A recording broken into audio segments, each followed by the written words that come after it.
Hi, Strategizers! Just Chobot here with a fistful of tips for Red Dead Redemption. Yep, you'll meet the good, the bad, and the ugly in this game, so pay attention to our beginner's guide to being a cowboy, mainly gunslinging, horse riding, and multiplayer.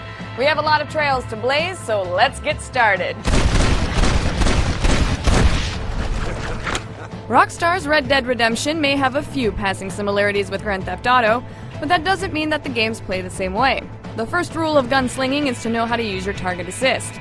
By squeezing on the left trigger, you'll automatically lock onto the nearest enemy. The normal reaction would be to hold down the left trigger and keep shooting. This is all fine and dandy, but there's actually a more effective way of doing things. First of all, squeeze down on the left trigger and fire off a few shots.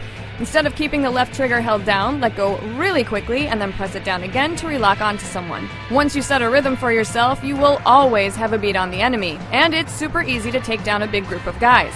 It's kinda like the target assist in Call of Duty. Target, fire some shots, let go, and target again. Once you get the hang of this, you can move on to something more advanced. The target cursor will always lock onto an enemy's chest. Immediately after locking on, try nudging the cursor up slightly for a headshot. Combine this with the first technique, and you'll be pulling off headshots like nobody's business. Trust us, it makes the game a whole lot easier. If you find yourself in trouble, don't forget about your awesome slow motion power called Deadeye.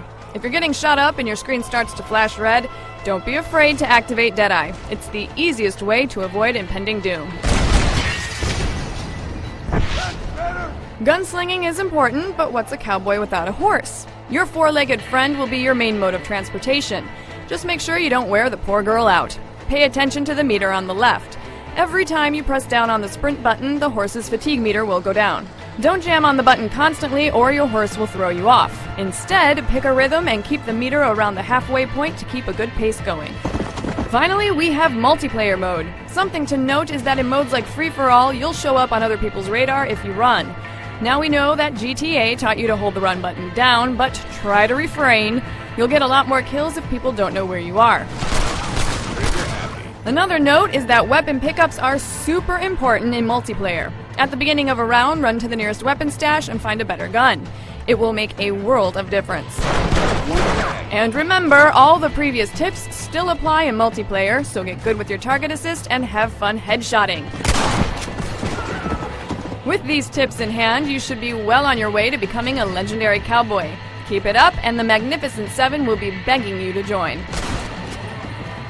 For more tips, tricks, and promises of fame and fortune, head on over to guides.ign.com. And if you feel like making some suggestions for future gunslinging episodes, fire off a tweet or two to us at IGN on Twitter. I'm Jessica Chobot, and we'll see you next time here on Strategize.